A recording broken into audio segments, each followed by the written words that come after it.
추가 광고 예배 후에 이 자리에서 각 기관장들과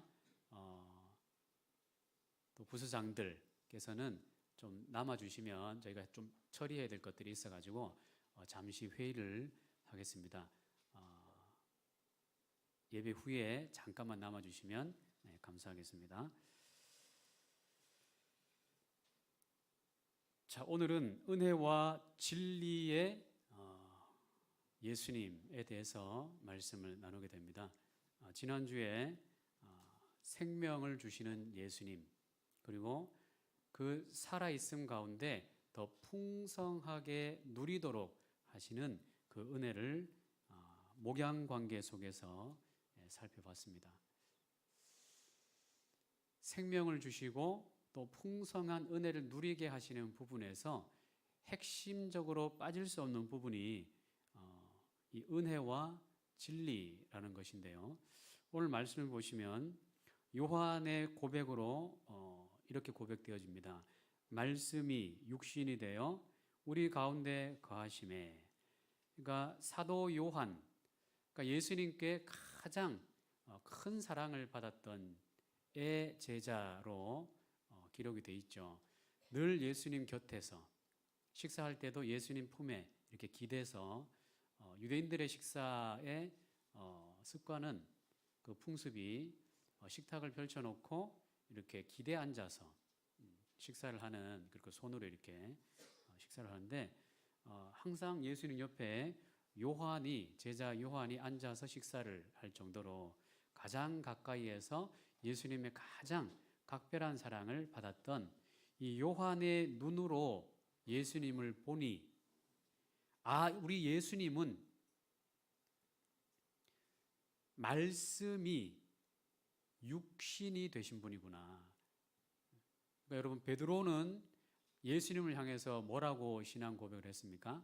마태복음 16장 16절에 주는 그리스도시요 살아계신 하나님의 아들입니다.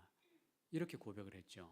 그러니까 베드로의 눈에 비친 예수님은 그리스도, 곧 메시아의 역할, 구원자의 역할, 기름 부은 제사장의 역할, 왕의 직임을 감당하시는 그런 분이시고 하나님의 아들, 신이시구나. 베드로에 비친 예수님은 이런 모습이었다라고 마태복음을 통해서 고백을 했죠. 근데 요한복음에서 예수님의 애제자, 가장 가까이서 예수님을 바라봤던 요한의 눈으로 예수님을 보니 예수님은 곧 말씀이다 라고 고백하고 있는 거예요. 그러니까 이 말씀을 딱 들으실 때 이 말씀이란 단어가 무엇을 포함하고 있냐면, 말씀이 바로 예수님이 되셨다라는 것은 구약을 모두 포함하는 그런 의미를 가지고 있습니다. 여러분, 구약이 뭡니까? 구약을 한마디로 말하면 장차 오실 메시아, 지금 죄로 말미암아서 죄의 구렁텅이에서 지옥으로 밖에 갈 수 없는 운명에 빠져 있는 사람들을 향해서 하나님께서 약속해 주신 메시아, 구원자 예수님이 오게 될 거야. 그 예수님을 소망으로 바라봐라 라는 것이 구약의 약속이잖아요. 그래서 이 구약에 약속된 메시아, 그러니까 여러 가지 예언의 말씀으로 창세기 3장 15절에 여자의 후손이 와서 사단의 머리를 박살낼 것이다. 그래서 승리를 안겨줄 것이다 라는 말씀으로부터 시작해서 여러 가지 구약의 말씀이 장차 오실 구원자 예수 그리스도를 향해서 예표된 말씀이잖아요. 그러니까 사도 요한이 볼 때 구약을 읽어보니 구약에 오시기로 예언된 그 약속의 말씀이 바로 이분을 향한 말씀이었구나. 이분이 오셔서 그 모든 말씀을 이루셨구나. 이분이 곧 말씀이구나 라는 것을 사도 요한이 깨달았다라는 거예요. 그것이 말씀이 육신이 되어 우리 가운데 거하심에 라는 고백입니다. 구약에 예언된 그 모든 말씀의 실체가 우리 눈앞에 나타나서 우리와 함께 거하고 있구나, 이런 놀라운 고백이 터져 나온 것이죠. 그리고 그 뒤에 말씀 보면 우리가 그의 영광을 보니 이 영광은 빛으로 비치다, 빛 이렇게도 번역이 됩니다. 그러니까 영광의 광채라는 것처럼 예수님을 통해서 비추어 주는 것이 뭐냐면 아버지의 독생자의 영광이다. 그러니까 하나님께서 독생자 예수 그리스도를 보내주시겠다라고 했던 이사야 선지자의 그 예언의 말씀이 이 예수님을 보니 이 예수님이 그 예언을 그대로 성취한 하나님의 아들 예수 그리스도시구나, 독생자 예수 그리스도시구나 라는 것을 요한이 발견했다라는 것이죠. 그리고 말씀이 육신이 된 예수 그리스도, 그리고 하나님의 독생자인 예수 그리스도, 그 예수 그리스도를 보니 그 14절 끝에는 은혜와 진리가 충만하더라 이렇게 말씀합니다. 그러니까 이 예수님은 말씀의 실체로 오신 예수님이고, 이 실체로 오신 예수님이 하나님의 아들이시고, 이 하나님의 아들이신 예수님 안에 은혜와 진리가 풍성해서 그것을 모든 사람에게 비추어 주고 계시다라는 것을 지금 사도 요한이 고백하고 있다라는 거예요. 자, 그러면 은혜와 진리가 무엇인가? 은혜와 진리가 충만하다. 여러분, 충만하다는 뜻이 뭐죠? 충만하다라는 것은 예를 들면 지금 이 잔에는요, 이 컵에는 물이 원래 이만큼 담겨 있었는데 제가 좀 마셔서 요만큼 남았어요. 반 정도가 있습니다. 충만하다라는 것은 이 잔에 요만큼 있거나 반 있거나 요만큼 있거나 이런 게 아니라 가득히 차서 넘치는 상태를 충만이라고 그래요. 그러니까 찰랑찰랑 잘못 들면 이렇게 넘치는 상태, 그것을 충만이라고 한다는 거죠. 그러니까 예수님을 사도 요한이 보니까 예수님 안에 은혜가 찰랑찰랑 넘치고 진리가 찰랑찰랑 넘친다라는 거예요. 예수님의 그 공생의 기간 동안에 같이 다녀보니까, 그리고 십자가에 달리시고 못 박히시고 승천하신 그 예수님을 쭉 돌아보니 이 예수님 안에 은혜가 항상 넘치고 있었고 진리가 항상 넘치고 있었다라는 것을 사도 요한이 말씀하고 있다는 것이죠. 그럼 여러분, 은혜라는 것이 뭐죠? 은혜. 여러분, 은혜 참 좋은 단어죠. 은혜 너무너무 좋은 단어예요. 이 은혜라는 단어를 싫어할 사람이 있겠습니까? 여러분, 은혜라는 것은 어떻게 보면 이 기독교의 핵심 가운데 핵심인데, 기독교는 은혜의 종교잖아요. 그러니까 이 은혜가 무엇을 품고 있는가? 여러분, 은혜라는 말은 어떤 그 의미를 갖고 있습니까? 여러 가지 뜻이 있는데, 값을 매길 수 없을 만큼 분에 넘치는 귀한 것, 값을 매길 수 없을 만큼 분에 넘치는 귀한 것을 은혜라고 한다는 거예요. 그리고 자격 없는 자에게 베풀어주는 값없는 도움, 그걸 은혜라고 한다는 거죠. 그러니까 은혜는 다른 말로 선물이란 말과도 같아요. 한글로 번역하면 또 선물이란 말도 됩니다. 그러니까 선물이 뭐죠? 선물. 이제 내일 또 성탄절 선물을 또 주고받을 수 있을 텐데, 여러분은 이제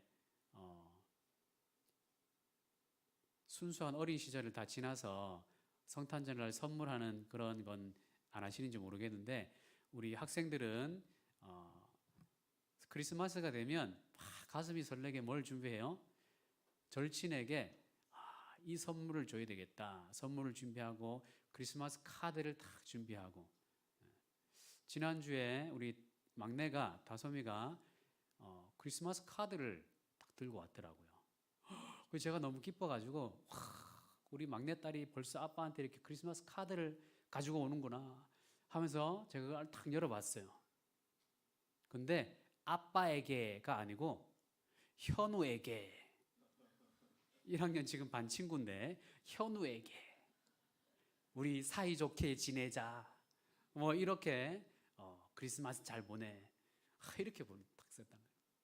순간 마음이 쿵 떨어지면서 그래도 이야, 우리 막내가 벌써 이렇게 크리스마스 카드를 써서 친구한테 이렇게 선물을 주는구나.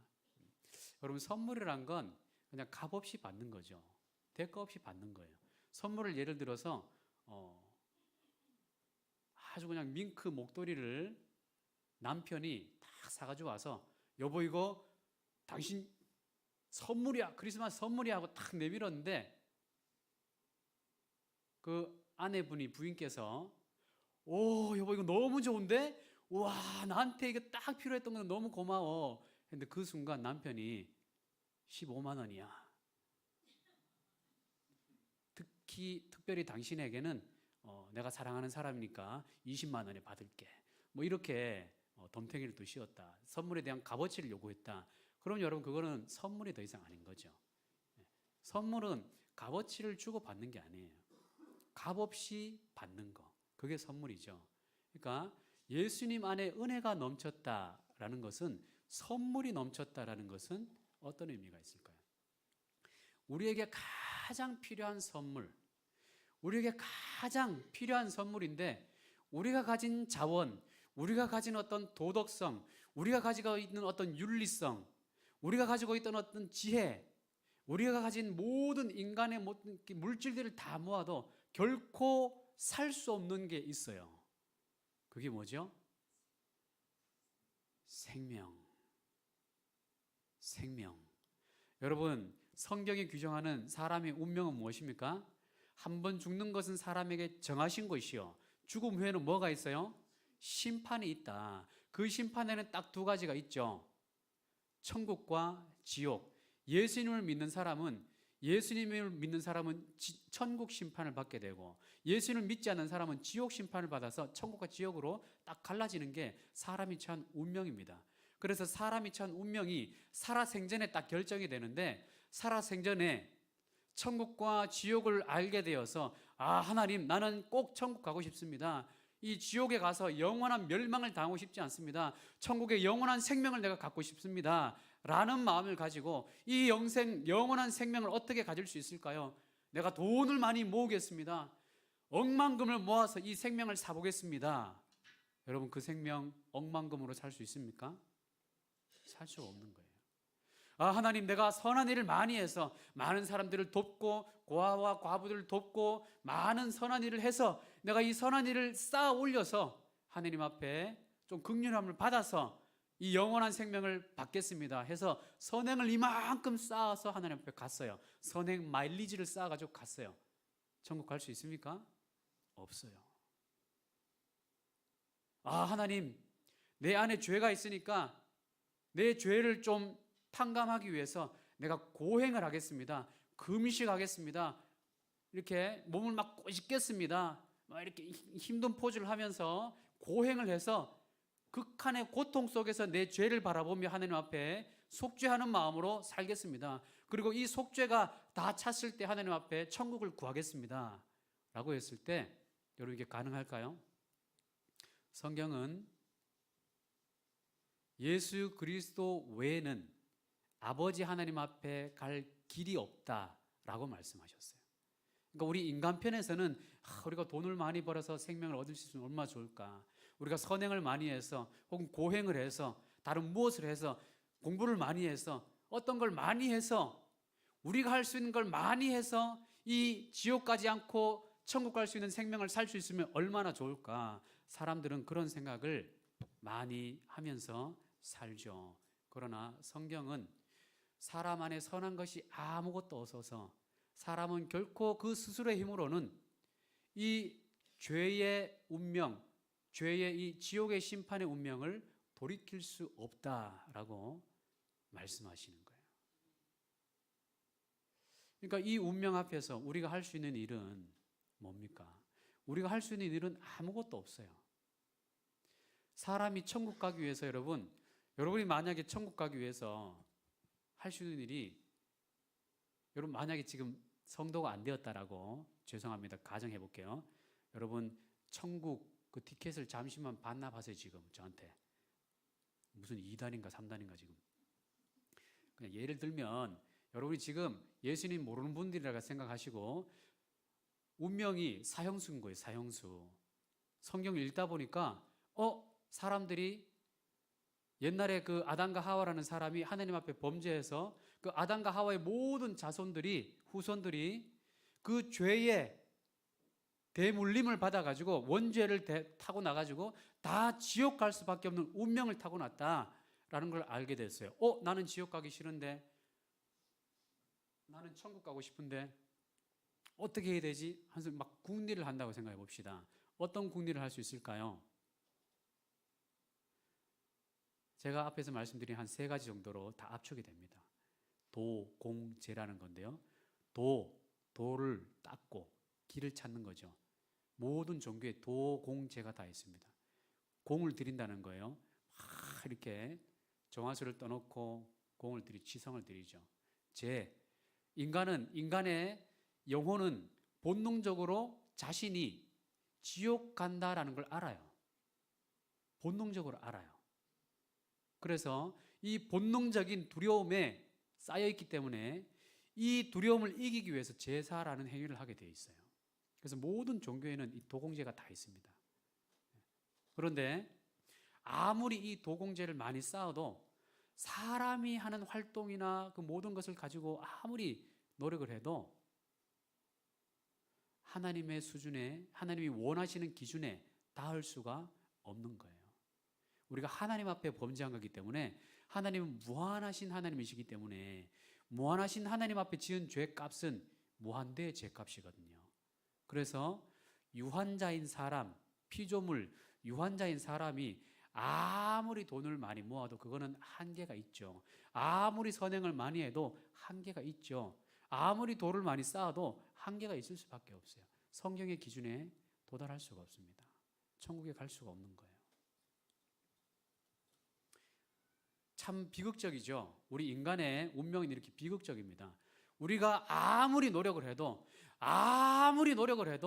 우리는 열심히 살았을 뿐인데 우리 운명은 어떻게 해요? 성경은 지옥 간다라는 거예요. 얼마나 청천벽력 같은 소리입니까? 그런데 우리 힘으로는 아무리 해도 안 되는 것을 하나님이 잘 아시니까 너희의 힘으로는 도무지 자다 깨어나도 죽었다 깨어나도 안 되는 거 내가 아니, 내가 그 방법을 주겠다라고 해서 하나님께서 친히 인간의 몸을 입고 우리에게 오셔서 우리의 죄값을 대신 짊어지시고 십자가에 못 박혀 죽으심으로 우리로서는 할 수 없는 죄의 속죄를 하나님께서 친히 감당하시고 부활하시고 승천하셔서 우리에게 그 부활 승천의 의를 우리에게 덧입혀 주심으로 이것을 믿기만 하면 하나님이 하신 일, 우리로서는 도무지 할 수 없는 일을 하나님이 하셨다라는 이 일, 예수님을 통해서 하셨다는 이 일을 믿기만 하면 지옥 가지 않고 천국으로 받아주겠다. 이것이 은혜인 거예요, 은혜. 우리는 도무지 값어치를 치를 수가 없는데 하나님께서 우리가 치를 수 없는 값어치를 하나님께서 그대로다. 너희는 못한다. 너희는 죽었다 깨나도 이 영생의 값을 치를 수가 없다. 내가 대신 치러줄게 하고 영생의 선물을 그냥 공짜로 주신 거예요. 공짜로 영생을 주신 거예요. 그래서 이게 은혜라는 겁니다. 은혜. 여러분 다시 여러분에게 천국을 다시 돌려드릴게요. 여러분 지금 제가 장황하게 설명을 해드린 하나님의 계획, 우리 인간의 힘으로는 도무지 할 수 없는 천국에 갈 수 있는 유일한 길, 하나님의 아들 예수 그리스도만을 믿으면 천국에 갈 수 있다라는 사실을 여러분 믿으십니까? 여러분 이 사실을 믿으시면 값없이 영생의 선물을 받으신 줄 믿습니다. 영생의 선물을 값없이 받은 이게 은혜라는 거예요. 은혜가 충만하다, 은혜가 찰랑찰랑 넘친다라는 건 뭐냐면 인색하지 않다라는 거예요. 하나님은요, 이 은혜를 어떤 사람에게 주십니까?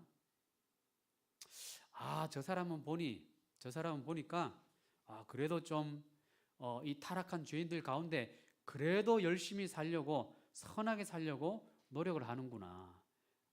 저 사람은 내가 구원해 줘야 되겠다. 아니, 저 사람은 보니 이 흉악한 죄인들 가운데 어찌 저리 흉악할 수 있을까? 정말 혀를 찰 수밖에 없구나. 늘 도둑질하고 늘 악한 짓 하고 저 사람은 도무지 안 되겠구나. 저 사람은 안 돼. 저 사람은 보니까 저렇게 돈이 없어가지고 하나님 나라에 어떻게 기여를 할 수 있겠어? 저 사람에게 영생 주면 안 되겠어. 저 사람 보니까 돈이 많구나. 저 사람은 하나님 나라에 기여를 좀 많이 할 수 있겠네. 저 사람에게는 천국 티켓을 줘야 되겠다. 여러분, 하나님 만약에 이렇게 하시면 하나님은 어떤 하나님이 되는 거예요? 은혜가 찰랑찰랑 차고 넘치는 은혜의 하나님이 아니라 인색한 하나님이 되시는 거예요. 저 사람은 보니 장애가 있네. 저렇게 해가지고 어떻게 하나님 일을 하겠어? 저 사람은 안 돼. 저 사람 보니 너무 어리석네. 저 사람 안 되겠어. 남 목사 보니까 나사가 좀 빠져 있네. 저 안 되겠어. 저렇게 해가지고 어떻게 하나님 일을 감당하겠어? 안 돼, 안 돼. 하고 안 돼요. 저 사람 보니 너무 어려. 저렇게 어린 사람은 어떻게 하나님 나라의 일꾼으로 쓰겠어? 천국 못 줘. 여러분, 이렇게 되면 어떻게 될까요? 하나님은 은혜의 하나님이 아닌 거예요. 그건 차고 넘치는 게 아니에요. 하나님 앞에 가난한 자, 부한 자 아무 상관이 없어요. 하나님 그런 거 보시는 거 아니에요. 돈이 많거나 찢어지게 가난하거나 그게 하나님 앞에 구원을 받는 데 있어서 하등에 아무 역할을 못합니다. 또 많이 배웠거나 적게 배웠거나 이거 역시도 하나님 앞에 구원에 있어서 아무 역할을 못해요.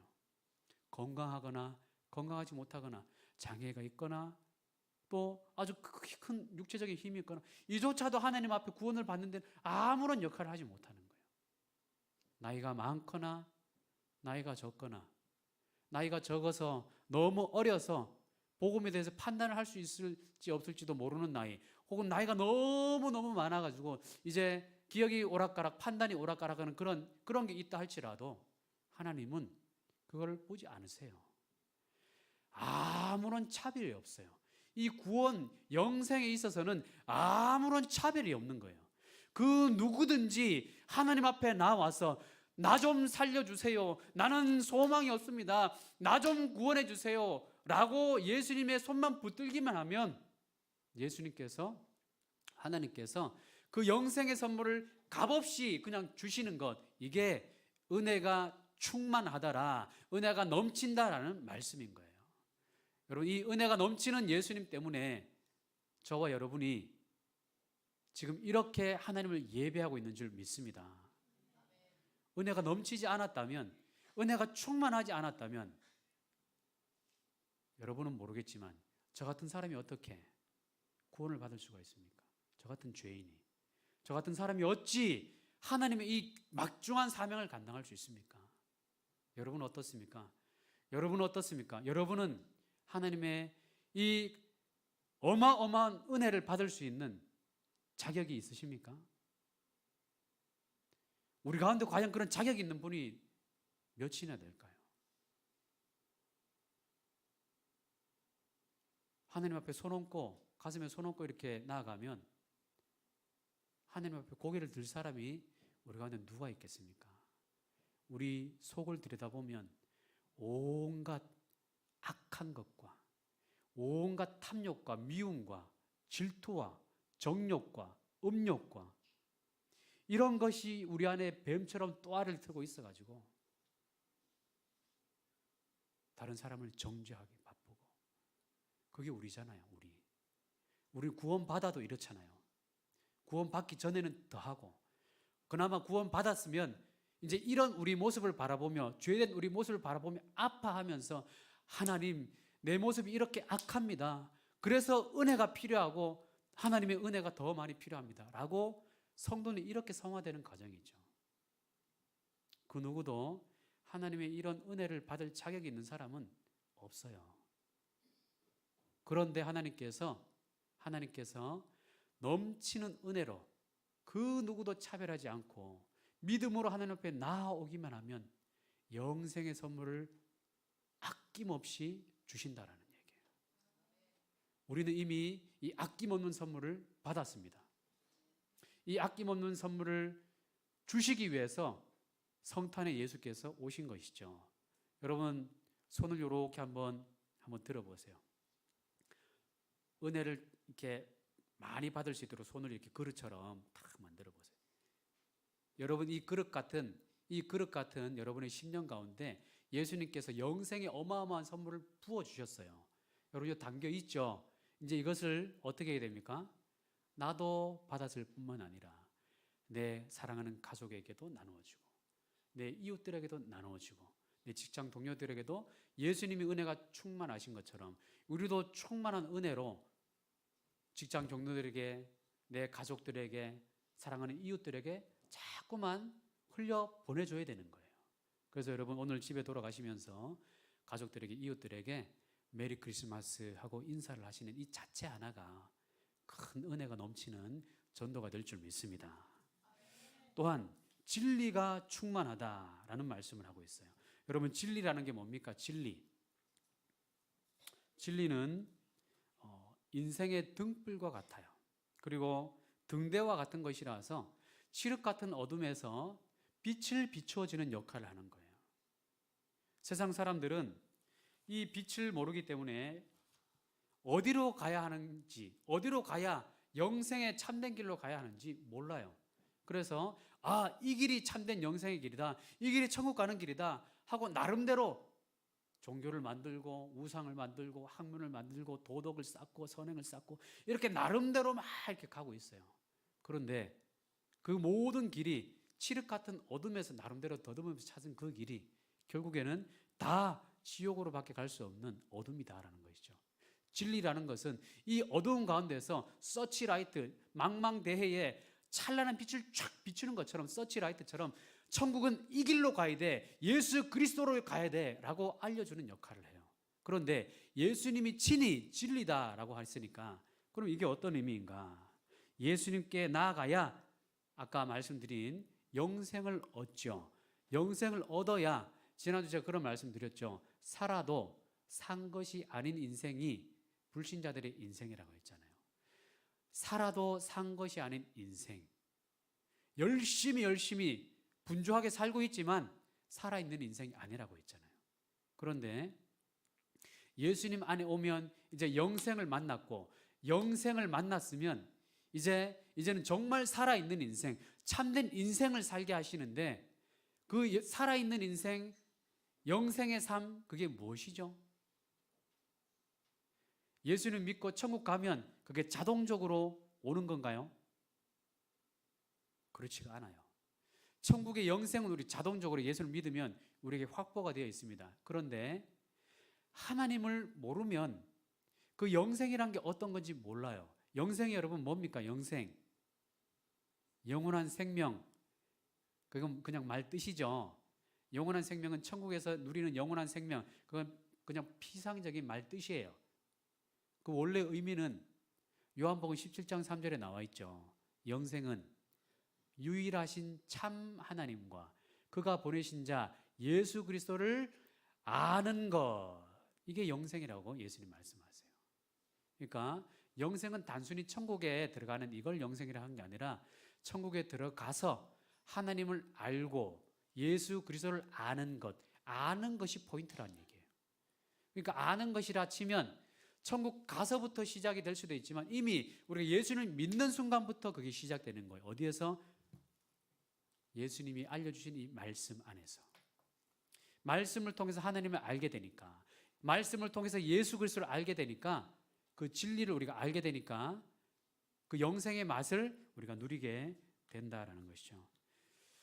예수님은 진리로 충만하다라는 말씀을 보시면 그분 자체로 진리다라는 것을 지금 요한이 지금 고백하고 있는 것이죠. 고린도후서 1장 20절 말씀 보시면 하나님의 약속은 얼마든지 그리스도 안에서 예가 된다, 성취가 된다, 이런 말씀을 합니다. 그러니까 구약의 모든 예언됐던 말씀이 예수님 안에서 다 성취가 되었다. 그러니까 예수님이 말씀 자체다, 예수님이 진리 자체다라고 지금 사도 요한이 고백하고 있다라는 것이죠. 창세기 3장 15절에 여자의 후손이 뱀의 머리를 상하게 하실 것이다. 어떻게 예수님이 성취하셨습니까? 십자가에 못 박혀서 그 예언의 말씀을 성취시키셨죠. 이사야의 예언처럼, 이사야 53장 4절 말씀처럼 진실로 그는 우리의 질고를 지고 우리의 슬픔을 담당하셨도다. 이 예언의 말씀이 어디에서 성취가 되셨습니까? 예수님이 십자가에서 채찍질 당하시고 피를 쏟으실 때 이 예언의 말씀이 예수님 몸 안에서 성취가 되었죠. 이사야 61장 1절 말씀, 진실로 주님은 포로된 자에게 자유를 주신다. 이 말씀이 어디에서 성취가 되었습니까? 이 예언의 말씀 또한 예수 그리스도께서 십자가상에서 다 이루었다라고 말씀하신 순간에 성취가 되었잖아요. 신명기 18장 15절에 모세가 예언했던 말씀처럼 내 하나님 여호와께서 너희 가운데 내 형제 중에서 너를 위하여 나와 같은 선지자 하나를 일으키시리니 너희는 그의 말을 들을지니라 하신 언약의 성취가 예수님으로부터 성취되었고, 예수님이 이 모든 예언들을 성취하시면서 뭐라고 말씀하십니까? 마태복음 15장 7절에 내가 율법이나 선지자를 폐하러 온 것이 아니라 이 모든 율법과 선지자들의 예언들을 다 성취하려고, 완성하려고 왔다. 이렇게 예수님께서 말씀하시는 거예요.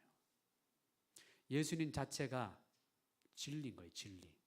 구약의 모든 말씀이 예언했던 그 예언의 성취, 그리고 예수님의 삶이 진리였고, 우리는 이 진리를 이제 이 성경 말씀으로 우리 두 손에 딱 받았어요. 이 진리를 우리가 알기만 하면 하나님을 알게 되고 예수 그리스도, 그가 보내신 자 예수 그리스도를 알게 되어서 망망대해에 그 어두운 곳에 서치라이트를 촥 비춰가지고 저쪽으로 가야 한다라고 등대처럼 비추는 것처럼, 아, 살아도 정말 사는 것이 이렇게 사는 거구나 라는 것을 알려주신다라는 거예요. 십계명을 통해서 그 십계명의 성취인 주 하나님을 마음과 힘과 뜻을 다해서 사랑하고 내 이웃을 내 몸과 같이 사랑하라라는 것이 율법의 완성이라고 했잖아요. 그러니까 이것을 알 때, 아, 하나님을 사랑하되 마음과 힘과 뜻을 다해서, 뭔 말입니까? 내 생활의 전 영역이 하나님의 사랑으로 귀결되도록 살아라는 것이죠. 아, 그렇게 사는 것이 살아도 사는 것처럼 사는 것이구나. 이걸 깨닫게 하는 말씀이잖아요. 아, 그리고 하나님을 사랑한다라고 하면서 내 이웃을, 내 형제를, 내 자매를 사랑하지 못하면 그건 뭐라고 해요? 하나님을 사랑하는 것이 아니다라고. 그러니까 아, 살아도 정말 참되게 사는 것은 먼저는 하나님을 사랑합니다라고 고백해야 되고, 그리고 이 사랑의 고백으로 내 이웃에게, 이웃의 형제 자매의 궁핍함을 보고 그 궁핍함을 채워주지 못하면 어찌 그 안에 예수님의 하나님의 사랑이 거하겠느냐. 요한 1서 2서 3서에 보면 그런 말씀이 나오잖아요.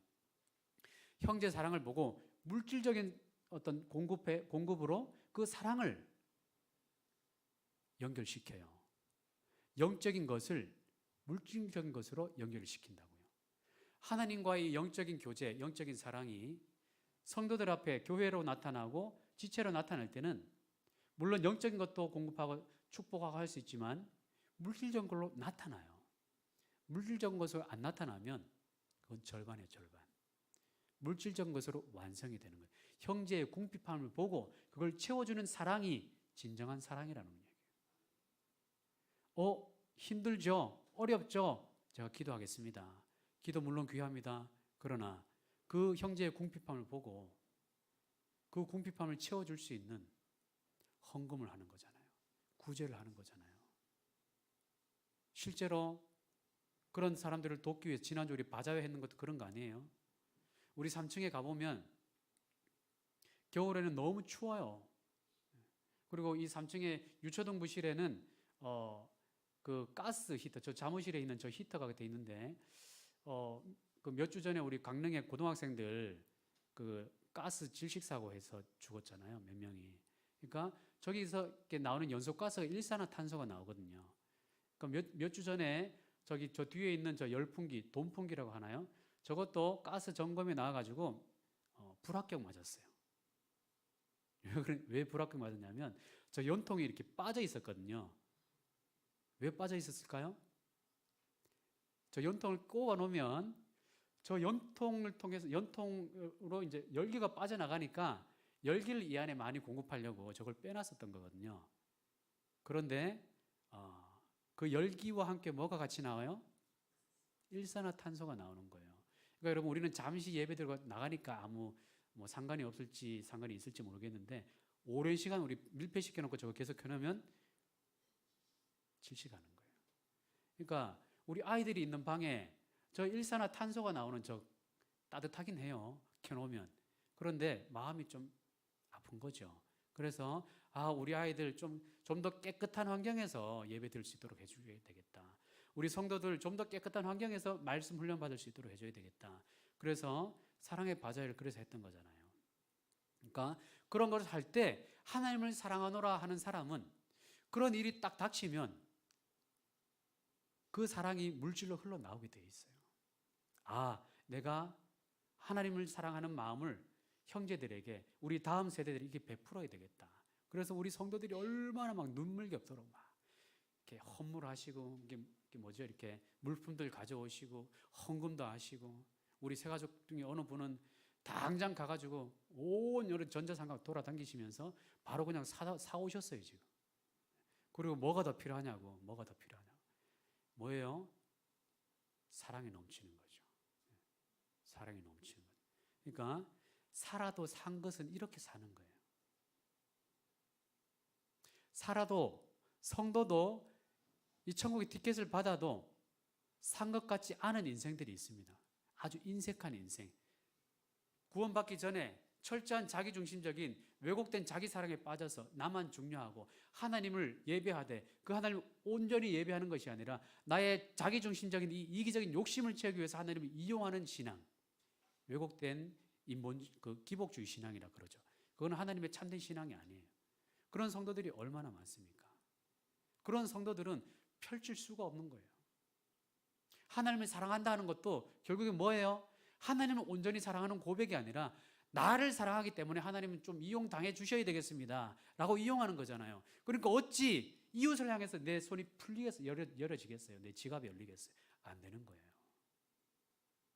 그러니까 예수님 안에 있는 여러 가지 진리의 말씀 우리가 알아가면 알아갈수록 우리가 하나님을 더 참되게 사랑하게 되어 있고 또 이웃을 더 참되게 사랑하면서 이렇게 사는 것이 정말 잘 사는 거구나.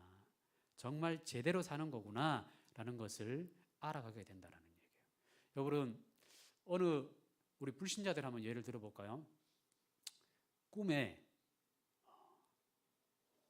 꿨는데 자녀가 저도 뭐 한 달 전에 꿈을 꿨는데 우리 애가 막 이게 자다가 입에 막 거품을 무는 꿈을 제가 꿨어요. 얼마나 놀랐겠어요. 그래 자다가 제가 벌떡 일어나가지고 애 방에 막 쫓아가 보는 거죠. 괜찮은지 애가 무섭잖아요. 가보니까 애가 그냥 아주 그냥 고온히 코를 드르릉드르릉 골면서 깊은 잠에 평안히 주무시고 계시더라고요. 그래서 하나님 감사합니다 하고 다시 와서 이렇게 자는 거죠. 그러면서 잠깐 기도를 하고 하나님 지켜주세요. 이 딸 지켜주세요. 천군 천사를 보호해 주세요. 하나님만 믿습니다 하고 또 가서 이렇게 자는 거죠. 근데 불신자들이 만약에 이런 꿈을 꿨다 생각해 보세요. 그날따라 아들이 막 이렇게 교통사고 나는 꿈을 꿨어요. 그럼 어떻게 될까요? 어느 부모가 태연히 일어날 수 있겠어요? 불안한 마음으로 일어나가지고 세상 사람들은 뭐 합니까? 그럴 때 스포츠석을 탁 펼쳐가지고 신문, 요즘은 그 일간지에 그 오늘의 운세 이게 경향신문은 제가 보고 있는데 없대요 그게. 옛날엔 신문에 그게 있었는데 요즘은 오늘의 운세 이게 안 나오더라고. 오늘의 운세 딱 이렇게 띠별로 해가지고 오늘은 동쪽으로 가라, 서쪽으로 가면 안 된다, 오늘은 북쪽에서 귀인을 만날 것이다, 뭐 이런 식의 어떤 그런 게 있었잖아요. 그러니까 세상 사람들은 그걸 본다고요. 그 꿈도 이상하게 꿨는데 그거 딱 펼쳐보니까 오늘은 운세가 아주 안 좋으니 집에서 콕 있어라, 이런 게 딱 있는 거예요. 그러면 얼마나 불안하겠어요. 그 다음에 어디로 갑니까? 이 불안한 것을 해소하기 위해서 점집에 가죠. 내가 이런 꿈을 꿨고 그날따라 또 스포츠 서울 또 오늘의 운세를 보니 내가 삼재가 있는지 뭔지 이게 답답해 죽겠어요 하면서 좀 봐달라고. 그럼 어떻게 해요? 아니나 다를까 3제는 지나갔는데 4제네요. 이러면서 이 액땜을 하려면 쫙 펼치면서 10만 원에서부터 수백만 원에 이르는 액땜 부적을 해야 됩니다. 추천하기로는 제일 비싼 걸 추천합니다. 뭐 이런 식으로. 그러면서 우리는 어떻게 이 불안한 걸 달래야 되니까 그럼 이 내 형편상 제일 비싼 거 못하고 이걸로 해주세요 하고 이걸 하면서 옵션으로 이렇게 그 집 앞에 그거 하고 뭐 이런저런 이렇게 부적 이렇게 수호신 이런 거 있잖아요. 그러니까 불안하니까 이런 걸 막 하는 거예요. 근데 이런 걸 해도 두 발 뻗고 잠을 잡니까? 두 발 뻗고 잠을 못 자요. 늘 막 속박돼 있어. 어둠에. 근데 예수님 안에 오면 아, 하나님, 제 꿈자리가 뒤숭숭해서 제가 깜짝 놀랐는데 하나님께서 이 아이의 참 주인 되시는 하나님께서 내 딸 책임져 주실 줄 믿습니다. 평안하게 자는 거예요. 내가 아무리 몸부림쳐도 이 딸 못 지키는데 나는 하나님이 지켜주신다는데 만왕의 왕이신 하나님이 지켜주신다는데 하나님이 이 딸 책임져 주신다는데 하나님 믿고 저는 평안히 두 발 뻗고 잠을 자겠습니다.